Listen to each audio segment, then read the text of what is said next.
salah satu kelompok 10-8 akan mempresentasikan tentang cara analisis data, tugas informatika. Perkenalkan, saya Divania Safa dari absen 7. Perkenalkan, nama saya Saira Dominis Nabila, absen 30. Perkenalkan, nama saya Falisha Tursyatu Alam dari absen 15. Perkenalkan, nama saya Haki Muhammad Maulana Abdi dari absen 12. Perkenalkan, saya Rahilin Lasmi dari absen 26. Perkenalkan, nama saya Novia Dewi Putrasari dari absen 24. Pertama adalah pengertian data atau datum bahasa Latin artinya sesuatu yang diberikan.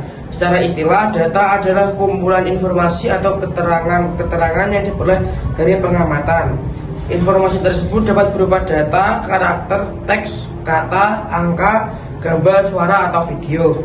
Analisis data sendiri adalah kegiatan mengubah data hasil penelitian menjadi sebuah informasi baru yang dapat digunakan dalam membuat kesimpulan. Yang selanjutnya di bagian 2 yaitu jenis data dan jenis analisis data. Jenis data dibagi menjadi 2 yaitu jenis kualitatif dan jenis kuantitatif. Yang pertama, data kualitatif adalah data yang berhubungan dengan kategoriasi, karakteristik, berwujud pertanyaan atau berupa kata-kata, bersifat subjektif dan dapat diangkakan lewat bentuk ordinal atau ranking. Yang kedua adalah data kuantitatif. Data kuantitatif adalah data yang berwujud angka-angka, diperoleh dari pengukuran langsung maupun dari angka-angka yang diperoleh dengan mengubah data kualitatif menjadi data kuantitatif. Jenis-jenis analisis data. Yang pertama ada deskriptif dan inferensial. Data deskriptif menggambarkan data apa adanya dengan output berupa grafik, tabel, diagram, dan lain sebagainya. Yang selanjutnya ada jenis analisis data. Jenis analisis data dibagi menjadi 2 yaitu deskriptif dan inferensial. Deskriptif menggambarkan data apa adanya dengan output berupa grafik, tabel, diagram, dan lain-lain. Yang kedua ada inferensial yaitu menarik kesimpulan sampel terhadap populasi. Outputnya berupa hasil perhitungan rumus statistik tertentu. Baik, saya akan menjelaskan bagian yang ketiga yaitu langkah-langkah analisis data. Langkah-langkah analisis data ada 3 yaitu yang pertama persiapan. Persiapan adalah mengecek nama dan kelengkapan pengisi, memeriksa isi instrumen pengumpulan data, dan mengecek macam isian data. Yang kedua, tabulasi. Tabulasi adalah kegiatan menggambarkan jawaban responden dengan cara tertentu. Dapat juga digunakan untuk menciptakan statistik deskriptif variabel-variabel yang teliti. Yang ketiga yaitu penerapan data sesuai pendekatan penelitian. Penerapan data sesuai pendekatan penelitian adalah pengolahan data dengan rumus atau aturan yang sesuai dengan pendekatan penelitian dan desain yang diambil. Ya. Baik, saya akan melanjutkan menjelaskan tentang teknik pengolahan data. Yang pertama ada penyusunan data. Data yang sudah ada perlu dikumpulkan semua agar mudah untuk mengecek apakah semua data yang dibutuhkan sudah terangkap semua. Kegiatan ini dimaksudkan untuk menguji hipotesis penelitian. Penyusunan data harus dipilih data yang ada hubungannya dengan penelitian dan benar-benar otentik. Yang kedua ada klasifikasi data.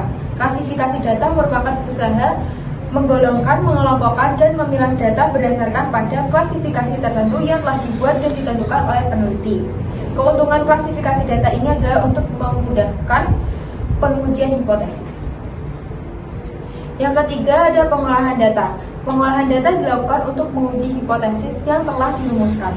Hipotesis yang akan diuji harus berkaitan dan berhubungan dengan permasalahan yang akan diajukan. Semua jenis penelitian tidak harus berhipotesis, akan tetapi semua jenis penelitian wajib merumuskan masalahnya.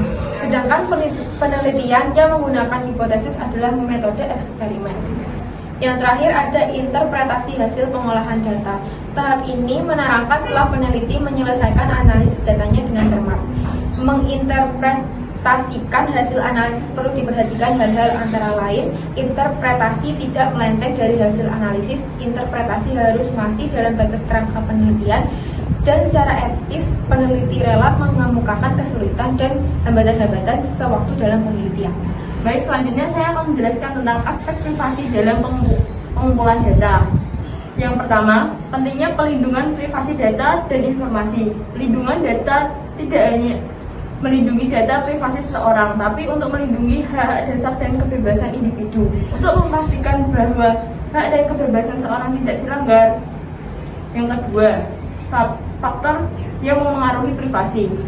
Yang pertama, faktor personal perbedaan dalam latar belakang pribadi akan berhubungan dengan kebutuhan akan privasi. Yang kedua, faktor situasional kepuasan terhadap kebutuhan akan privasi sangat berhubungan dengan seberapa besar lingkungan mengizinkan orang-orang di dalamnya untuk menyendiri. Yang ketiga, faktor budaya dalam beberapa riset menunjukkan bahwa pada tiap-tiap budaya ditemukan adanya perbedaan dalam banyaknya privasi yang diinginkan. Yang terakhir, kepadatan banyaknya orang dalam suatu tempat memengaruhi jarak sosial. Memahami data dalam jumlah besar. Database adalah kumpulan data yang tersistem dengan baik dan terorganisir secara digital. Big data adalah kumpulan database kompleks dan menghasilkan proyeksi ke depan. Dimensi data: A. Volume, besar data atau jumlah data. B. Variety, jenis data dapat berupa dokumen, JPG, PNG, dan lain-lain. C. Velocity, kecepatan pemindahan dan penyusunan data. D. Veracity, menyangkut kevalidan dan data apakah bisa dipercaya atau tidak. E. Value, nilai yang bisa ditemukan pada data. Nilai suatu data menentukan suatu tindakan untuk mengambil keputusan setelah memproses seluruh data yang ada. Sekian presentasi dari kelompok kami. Apabila ada kesalahan kami mohon maaf. Saya tutup. Wassalamualaikum warahmatullahi wabarakatuh.